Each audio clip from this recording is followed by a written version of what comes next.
Alan Harris, how are you doing today? Fabulous. How are you? Thanks for having me. I'm doing better now that I'm talking to you, man. Great to have you. Way to All buzz right. me in. Yeah. All right, let's dive right into this.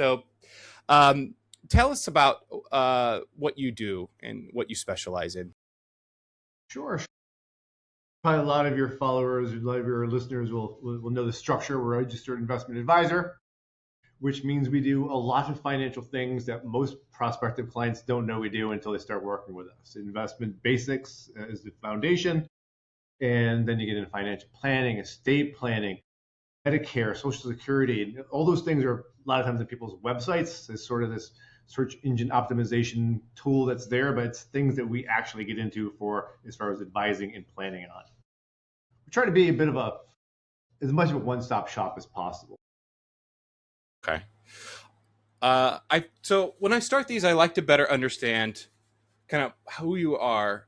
But a lot of podcasts, they'll talk about themselves in the beginning too much. And if you're like me, you're just like, oh my gosh, get to the point, right? Same. But I do think it's important to understand more about, how you think, right? Because this is an important thing I think that people want to know, want to learn more about. So it maybe indulge me for a second and help me understand maybe what led you to choose this career. Yeah, well, I can tie that into also what I do and sort of the way I think about people's households. And it's very balance sheet oriented. My father was a butcher, but he was very much so an investor. On the debt side, Series E bonds for those of us who are, 50 or something can remember back. Yeah, you have to be 70 to remember that kind of stuff. And, the stock market. And, he would show me what we owed on the mortgage and he would show me what he had invested. And it was ended up being, in addition to tossing the ball out back, that was sort of our bonding element. So that was something that we had even as a child, like 9 years old, growing up. And so I continue to think about our clients' households in that way, which is deep connection on the communication for finances, but also thinking about it the balance sheet side, because it's not just the investments, but it's also what you owe. And I think that allows me to be sort of empathetic when I'm talking to families. Yeah, I can see how that would help you out. I could really see how that would help you out. I think that's important too, because you have the investment side, but you also have the human side. Um, okay, so let's talk about your pops for a little bit, and then I promise we'll move on. Because I think a lot of us are inspired or at least, guided in some way by our parents. Um, was he that specific person earlier in your career, maybe, who helped change how you approach your work? Like, what did that relationship maybe, how did that directly impact or help you think about maybe how you approach your clients? Does that question make Well, sense? yes, it does. But I wonder just how much of that is subconscious and some of it's conscious because you see how hard your parents work and they're taking every single bit of overtime they can get. Like I said, my father was a butcher, so it's not like he could afford to take the weekends off because we had to pay for some bills. And back in the day, you're lucky you had that one family trip per year sort of thing, and at Yeah. least if you were like lower middle class. So yeah, I saw my mom working late hours, and them not necessarily seeing each other all the time because their shifts would be different. So I saw them working hard. I think part of that is going to be conscious, which is I should work hard, and part of it is, you know, it's okay to make some sacrifices here and there to build for your family. And that family can be literally yours by blood or marriage, and it can be the families that you're working. Yeah, I love that. So encouraging that personal connection. Okay, so I'm sure we'll talk about this more organically as we go through, but help me understand more about the people that you serve. Maybe what are some of the ways that you get to know your clients as individuals, so that maybe you could tailor your recommendations to their unique situation. But help me understand more about maybe the relationships that you and your team have with your clients and why that's important. Relationship is absolutely the right word. And make no mistake about it, there's some numbers that have to play into it. But the numbers just really are part of the levers that have to get into those more emotional conversations, those behavioral conversations, I think it's 7 whys that Simon Sinek tries to ask to kind of Yeah. get to the root of like, what are you really thinking? What is this for? And we may not be that annoying and ask the client why 7 times in a row, but when someone does come in to talk to a financial advisor in the first place, it's not too hard to get to that place of relationship in a fairly short period of time. And what I mean by short period of time is 3 months, 1 year, as opposed to 5 years, 10 years with a colleague. Let me be more specific about that. Someone's going to come into us, and there's a reason why they came to us. There's typically money in motion in some sort. Maybe it's an inheritance. Maybe they sold a business. Oftentimes, they just retired, and they almost want permission to retire. They don't know what they don't know, and they don't know if they can replicate that income and go through retirement without running out of money. And what means they have some fear. And so they are self-selecting to come in to say, and they don't always admit the fear, and they may not admit the fear to themselves. They may not say it out loud, but it's there usually somewhere. And so they're self-selecting to come to us and say, I'm going to financially undress in front of you and show some vulnerability. And so from there, all we have to do is be careful, we can, as professionals, know things that are obvious to us that are never going to be obvious to somebody else. And we might know it in an instant, and they might not know it from reading it through a textbook. And we have to present that to them, not in a, well, why didn't you know that fashion? But, oh, we understand this problem. We've seen it 1,000 times before. We have a solution for it. Let's go ahead and explain it to you in ways that you can understand. We don't use that language, of course. You just try to be non-jargony. Yeah, absolutely. And understand why, again, Simon Sinek, why you want this to happen. And because, quite frankly, you may be explaining a problem. You may be reaching for a solution because you're aware of that solution. But if we understand what we're trying to figure out the problem is, we might actually have another solution that's even better. And going through like them coming in, self-selecting, being vulnerable and telling us about what's going on, we can then have conversations with them about what are you really trying to solve? And it's not usually truly a money movement, a money lever. Someone might come in lots of times and say, I just want returns. That's all I want. Like, well, but why? If you really just want returns that are better, buy some levered portfolio and margin, and you're going to get that, assuming the market's going to continue going up, and you don't need us. So what are you really trying to get to? So the relationship can be easy because they're making it easy on you. They're already coming to you and saying, I want to trust you. I want to have that relationship. Just handle me with care. Yeah, absolutely. You said that people will often come and there's some fear there, which is natural. Is one of the ways you help them overcome that fear? Do you think that might be asking the 7 whys? Because sometimes I think, this is from my personal experiences, often fear is there because we don't really understand something. And through asking the 7 whys, do you think you help them get greater levels of clarity that might help remove some of that fear? They say, sunlight's the best disinfectant. Any thoughts on that?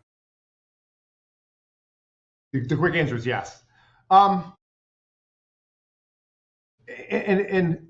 the why in this discussion is almost more metaphorical because you're never gonna have a good conversation with someone if you just keep saying why. They're gonna get kind of annoyed with you. So you do want to get there, and you do want to understand them. People have money means different things to different people, and oftentimes wherever that definition of money is to them gets to that root of that concern. And when it comes right down to it, I think you nailed it. We have fear when there's something that we don't understand. And that's why throughout history, we've tried to assign a narrative to something that's going on, because if we feel that we can describe or rationalize something, we become less fearful. And if we can have that conversation with someone, fantastic. Let's let you be less fearful. But it can't just stop there. We can't only be therapists.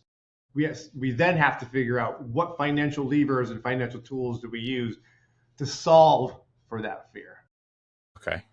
Maybe it's very behavioral. Yeah, I completely agree. Um, let's talk maybe about when a client first comes to you. Maybe let's talk about somebody who I don't want to say turned away, or maybe you had that conversation, you realized they weren't the right fit or they weren't ready yet.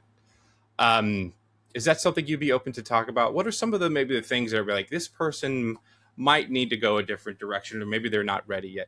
Does that question make sense? I just want to Yeah. I understand more mean, about how you think about the types of people that are best to work with. and generally, there's sort of two groups that immediately we don't recognize as a good fit. Um, and everyone has a different business model, and it doesn't mean that they're a bad person or a bad fit for somebody else. It just doesn't fit into the types of clients that we might work with. And so, for example, we're not great with credit card debt reconciliation. We do have people come to us for things like that, and they're not a great fit for us because our typical minimum fee is going to be about $6,000, and if you're trying to manage your way out of $20,000 in debt, we're just not going to be a great fit for you, even from a monetary standpoint. So we'll do pro bono. We'll give you the advice that we can, and if the depth of your help is beyond whatever we can offer pro bono, we've got a couple of organizations that we can matchmaker you with, and we absolutely are happy to. And then on the other side of it tends to be more on the investment side, where the other side of it of where it's not necessarily a great fit. So like anybody who's an investor, I try my best to do well in the market. I try to get cute in being in the right sector or being in the right asset class and get out when things are looking bad. We're trying to do that. But we feel that the best alpha generation, to use our language, the best way we can add value to a client isn't just in the returns, but all the planning side of it. And so if someone comes to us and they're very demanding about how we're going to be beating the market every single year, yeah, we'll have the conversation. But if it's something they remain fixated on, we probably will say, listen, we can work with you, but you have to have a different mindset. And if we can't come to an agreement of having a different mindset, then it's probably not going to work as well. Because for our perspective, yes, return is super important. I mean, but it starts with, we want to work with people who are, want to keep the money they have. Every dollar that someone has, we want to keep it as much as possible by mitigating taxes, whether it's from us doing tax filing or Roth IRA conversions or tax loss selling or entity selections or the right investment in the right count. That's something that's very meaningful to us. And so it's not just about returns. But yes, once you keep those dollars, you absolutely have to grow them. It's so important. It's absolutely important. But then you also have to protect the money. And yes, it does come in the form of, like I said, if I do fancy myself a bit of an economist. So if I feel like a recession is going to come, I will probably de-risk a portfolio. But I'm not going to try to worry about those wiggles in the market and try to get someone out every time the market goes down 10 or 15%, because on average, the market goes down 10% every 14 months. It's sort of the price of admission, if you will. So on the protection side, we want to make sure someone, for example, is properly insured against catastrophes. Not necessarily insurance as an investment, but insurance as a protector. And then, we have to come to an agreement with the client that you've got this money, but now you have to distribute the money. You've done a great job accumulating it, but that's what you've known to do for 40 years now. You've been a great saver, you've been a great investor, but now is the decumulation phase. And you got to figure out the most tax efficient way to take those dollars back out. And then eventually, you're going to pass away. You want to find the best way for your heirs to hold on to that money, to maximize the amount of money that the people who care about is going to receive. And yes, absolutely, in there is investment returns need to be there. But when we have prospective clients that come to us and they're hyper-focused only on the investment side and not the rest of it, it's just not as fun for us, quite frankly. That's what I was going to say. I'd imagine that it's harder to form a really close, intimate relationship with somebody who's just focused on investments. Wouldn't it be? You want to know you want to gain an intuitive understanding of who they are. And it's hard to do that if it's just down to business with numbers all the time. And I think it gets into our culture here. I mean, our culture is nerdy and fun, and competitive.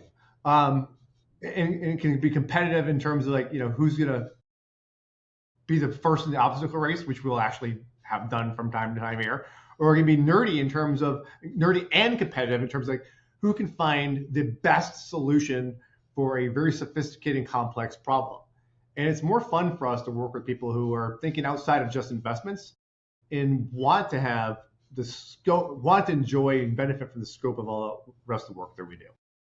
Okay, nerdy and fun. I love that. So I'm a client. I walk into your office. What's the nerdiest thing I'm going to see? Well, it's nerdier behind the scenes. I wish I had my package right now because our COO gave us an end of the year nerd package. We had literally the nerd ropes, the candy, and there's like a power drink called Nerds, which I think that she got personally monogrammed for us. And actually one of these little squeezy brain Berkshire Money Stress relievers, stress relieving things. So just even just internally, we sort of seek out that nerdiness. But certainly when we're talking to people, we try to drop that because that can be a little bit too jargony when you get into it. And going back to relationship, everybody loves nerds nowadays, but it's easier to have a conversation with someone who's not going to be dropping terms like standard deviation and Monte Carlo analysis. Yeah. Well, I imagine that having a culture where your team is having fun together, and they're more comfortable with each other, that also translates to the relationship that you have with your clients too, because everybody's on the same page. We'll have every I think it's third Friday of the month. We'll close early and have what we call BMM Fun Days, and it gives us an opportunity to kind of get together, try not to talk business, talk socially, rebond with each other because you haven't seen each other for a while. And that's ends up socially becoming part of what we are professionally, which is collaboration. So we're an enterprise firm. We work as a team. We work in collaboration. And so everyone has their certain roles and responsibilities, but we all oftentimes have these own specialities that we're really good at. And so if we're working with a client, we want to be able to very easily go to our colleague who's also our good friend and say, I need some help on this. Let's collaborate on a solution for this. I like that. I like how you guys pass the ball. Everybody's on the same page. Let's talk a little bit more about that. So one of the questions I like to ask is the difference between a larger firm and a more boutique one like yours. There are pros and cons to both, so we're not going to try to, say which one's better. But help me understand maybe more about the benefits of working with a more boutique firm like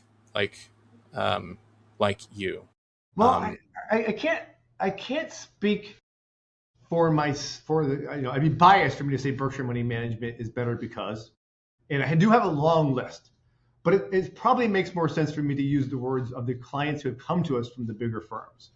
And oftentimes, it's because I don't want to make it sound like a pitch. I just want to share with you what other clients have told us. And oftentimes it's kind of cliche, but I feel like a number is what we'll hear. And we've got 22 people that work here. We've got I always lose count, but I think it's 7 advisors and 850-ish clients. And so and we have the 3-person strong customer service team and bringing more on and paraplanners. And so there's a lot of different people who are touching the work that needs to be done for the clients, but the clients know these people, and our people know when they call up. Now, caller ID helps, but we also know the voice when they call. Like, you don't need to listen to the caller ID.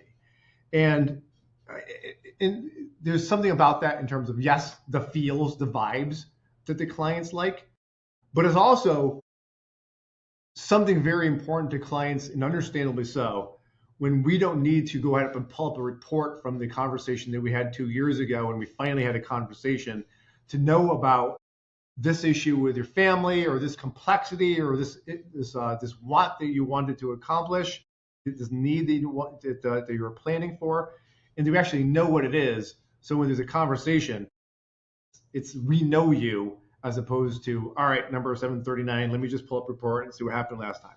People love that vibes wise, but it does seem to really integrate much better too when we're doing our cross-sectional work and collaboration, like, oh yeah, we got Sally. I know exactly what we're talking about. Let me just pick up this ball and run with it because I know what the next step in the work. I love that. I love the collaboration. Okay, so maybe let's talk more about. Okay, let me ask this question. So I know it might be hard to brag about yourself, but maybe put your humble hat on for a second and tell me what's something that you guys do for your clients that takes a significant amount of time that they will likely never see or know about. Likely, what was the last part you said? Something that you do for your clients that takes a significant amount of time, but that they might never see or. That's actually a great question. And it's one that we've actually considered before. And so what we've done is try to remind clients, I shouldn't even say remind them, notify clients of the work that we've done so that, quite frankly, we can get credit for it. Even when there's thought process done behind an action, but we didn't take action. And so a good example might be, for example, a Roth conversion. Someone might have a traditional IRA. We want to go ahead and reduce their lifetime burden, their lifetime tax obligation burden. So we want to convert from them having to take required minimum withdrawals from the IRA, convert it to a Roth. There's a taxable event when it happens, but later on they take the money out without taxes. And we might identify an opportunity for a client and then realize, well, we can't do it this year because if we did, adjusted gross income will come up. It'll trigger IRMA. They'll have to pay more in Medicare. Just, this is a good idea, but not the right time to do it. We will tell clients, listen, you didn't see us take this action, but we went and did a bunch of work behind it. Part of it is because we want credit for it. I'll be honest. We want you to know that we're working hard for you. Sure. But also we want people to sleep easy because if we get the credit for it, they also are like, oh, you know what? They're looking at things that I didn't even consider. I can feel really good about things. And the one thing that maybe correlation isn't causation, but one thing I've noticed is that the more we tell clients about the things that we didn't necessarily do, but worked on and just didn't need to take action, the fewer calls we get when the markets go down, because I know they're working for us. I know they're doing something right now. Do you find that happens maybe over time? The longer that they work with you, the fewer calls maybe you get because they've seen this kind of play out and they've seen how you take that approach? Yeah, like I said, correlation probably isn't causation. But yes, time and familiarity absolutely builds trust. So we've been in business for 25 years in a couple months, and we've got clients who've been with us just about that long, and their families are second, third generation with us too, and that familiarity absolutely builds some trust. And it's a real, going back to our competitive nature here. I mean, those are real high five moments for us. Like we might get a grandchild who's a client who is absolutely not going to be a profitable a client for us, but it's like they liked us so much that their kids and their kids' kids are working with us. That is cool. I could see how that would be something that you and the team would be proud of. I love that. All right, so let's talk more about what it's like to work with you. So maybe walk me through your process. So when let's say somebody becomes a client today, what happens, like literally week 1, week 2? Kind of maybe walk me through high level what it's like to work with you during the course of what I could expect as a client for maybe say the first 6 months to a year. And the first 6 months, 6 to a year can be heavy. I don't want to say it's more work than the client was expecting to get, but it's a lot because we want to be able to help. And a big part of that is implementation. Like you got to do something. All right, so let me start from the beginning. We have the signing ceremony, if you will. Someone comes in, they do the paperwork. Great, you're on board now. One of the first things I want to do is get in there and look at the portfolio. Now, we've had some conversations with people at this point. We understand broadly what they're looking to do, but we haven't yet done the deep financial planning, which we'll get to. But sometimes people just have bad investments in the portfolio. And before we even do a deep dive, I just want to make sure we're ripping those things out and presenting that there's opportunities that are in there. And of course, you're looking at the account types and the cost basis, because you don't want to trigger any adverse tax effects and all that. But the first thing you want to do is de-risk the portfolio if need be, and do so relative to the conversations that you've had up to that point. And at that point, they're not exhaustive, but you've spent a generous amount of time with your client and they with you, so you can learn what they want to do. Right. So you might be able to spot some red flags, or say, "Hey, this is a big thing that didn't line up with what I know about you. Let's look at that." Yeah. Stuff like that. Yeah. You said that you're a conservative portfolio, but you've got all of your money in 3 different stocks. Did we hear you wrong, or is this the wrong portfolio for you? You said that you were tax sensitive, but here it is October, and you've got 3 mutual funds in your accounts. You're going to pay out huge distributions, and these are all going to be taxable for you. Did I hear you wrong, or should we think about getting out of these now and not getting hit with these big tax distributions? So there's some easy early maintenance that we can take advantage of there. And then we go through financial planning. Financial planning, even if you go to the CFP board's website, the definitions of financial planning is nebulous at best. None of us do a really great job defining what it is, but it's a combination of things. If you look at it from a 30,000-foot level, it's education, it's proactivity, it's organization, it's objectivity, it's partnership, and accountability is a big one, because you can go through the plan and you can have a conversation with the client to determine what are things you need to do, what are things you want to do, and what are things you wish to do. Sort of these tiers of what's got to be done. And for example, a wish might be like, we want to have that beach house in Maui. And you go through the plan. You know what? You're close, but maybe better off right now to visit the Florida Keys once a year with the family instead. We can absolutely get you these other things, but not this yet. So you help them prioritize. Yeah. So exactly. You help them with that part of it. That's a lot of it is a very financial part of the conversation, but a lot of it is like, do you really want that? And here's what's amazing about these conversations is you begin to have these conversations, especially if it's a partnership and if it's a couple, and you begin to discover that for years, one partner thought that this is what both of them wanted to do because they talked about it, the most and the loudest and celebrated finally getting there. And if you ask the other person, well, tell us what you want to do, you get to well, that's not exactly what I wanted to do. So in the financial planning process, it's not just about they never had the real conversation. Yeah, you get to and learn. you guys draw it out of them through the process. What's awesome. Amazing about it is, number one, the couple end up having these conversations that they never had together in the first place, but it doesn't cause a fight. The partner who had thought that this is the retirement they're going to have and the agenda they're going to have and the plans they're going to have, oh, hi, I didn't know that. Of course I want to do the things you want to do. That sounds fun. That sounds amazing. So you end up having these conversations. The couple end up having the conversation they never had before, and they end up being even more bonded over it. It's amazing. It's so fun.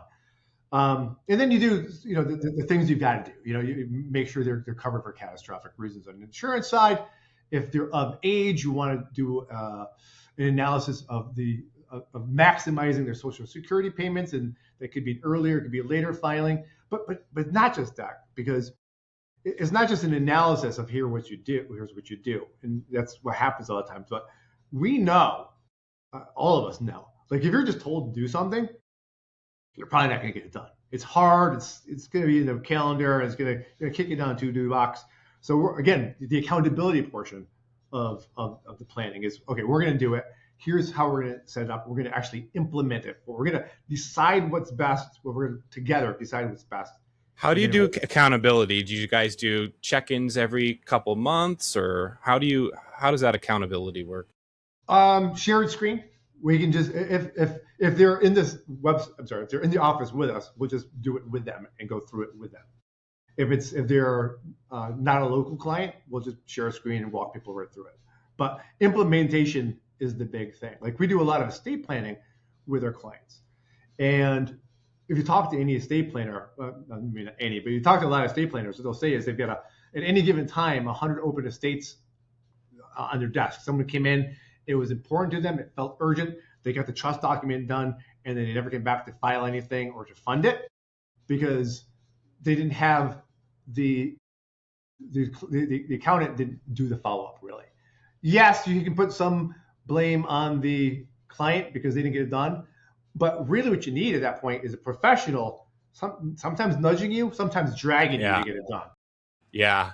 There can be a lot of, even if you want to go after something that's important to you, there's still, there can still be some resistance to taking action on it for whatever reason. But when you have somebody who knows you, knows your situation, kind of on your team, rooting for you, pushing along, it makes it a lot easier. Well, it can be, what unfamiliar can be hard and scary, going back to what we were talking about earlier on. So if you know you have to file Medicare, and we did all the analysis, figure out what's the best way to do it, fantastic. You've got the knowledge of knowing which way to do it, but tell someone to go to the website, go into the computer and file Medicare. I don't know what to do. What do you want to do? Like, so out of necessity, they'll probably figure it out, but it's better off to like, let us just do this for you. Like we know how to do it. We've done it a bazillion times before. It's going to take us a little bit more time, but you don't have to figure this out because we solved it for you. You don't have to push the buttons. You might have to push some of the buttons, but we'll do it with you and get it done. And then after I'm sorry, go ahead. No. Go ahead, Alan. You asked what it was like for like the first 6 months. That whole process takes a few months. And once we've packaged all that together or gathered all that information, that's usually when we bring it over to the estate planning side. The idea being, you're going to either have heirs or a charity organization. There's going to be someone you probably want to go ahead and leave this money to, and you want to do so in a way that is most tax advantageous to them. Not necessarily the most tax advantage, but you want to keep it in mind. And why do I say not necessarily?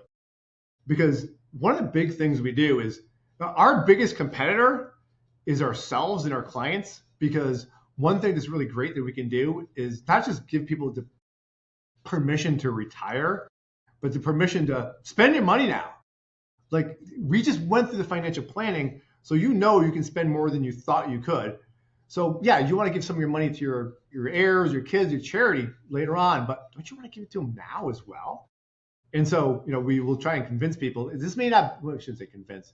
We'll try to illustrate to people, this may not be the most tax advantage thing to give away to the clients, to your children now, but it's okay to do it because you have expressed to us you want to see them enjoy it or thrive through your giving.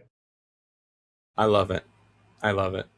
So before we wrap it up here, I want to ask you, if you could give one piece of guidance, regardless of whether or not they choose to work with you, what would it be? Have patience with the market. Now, as a professional investor, and I'm 53 years old, on my first stock, and it was like 16, 17, something like that. I know even I'm supposed to be like, ice in my veins and steely nerved and all that, and hold on through when the market goes down 5%, not worry it's going to go to 10%. When it goes down 10%, not be worried it's going to be down 20%. And you can have, your amygdala starts firing, and all you have to do to remove all that anxiety is push a button, that button being sell, and it all goes away. The problem is usually it's at that point of most pain that you probably want to be buying, not selling, but you just want that pain to go away. So patience probably is as close a word as I can think of right now to suggest that someone should have, because all the other stuff is really super hard from a knowledge standpoint. And I can't tell people this is the one thing you need to know from the knowledge standpoint, because you need experience, you need time, you need a team. But from an investment standpoint, that's probably the one thing you can walk away with, which is don't push that sell button when the amygdala is firing. And I'm sure that that's something that you help your clients through, right? That encouragement and just helping them stay focused. Well, going back to what Eh, you said earlier on, I think which very smart of you, which is the unfamiliar breeds fear. And if you can talk to someone about why the stock market is going down and historical patterns or a narrative behind what is happening, it kind of justifies or rationalizes things. It does soothe people. And maybe sometimes what you want to do is say, okay, listen, I realize you're completely scared. So let's go and take what's a small amount of action we can take now to be comfortable for you so that you can sleep at night, but then it's also not a tactic that's going to be working against you. You want to be able to help people with that narrative and understand what's going on. I love it. All right, Alan, for somebody who's interested in learning more about you or possibly working with you, how can they get in touch?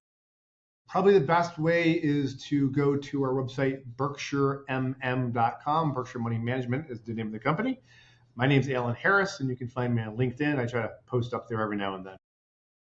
All right, Alan, thank you so much for coming on the show. Really appreciate you. Really appreciate your insights. Thank you, Greg. I appreciate your time. All right, man.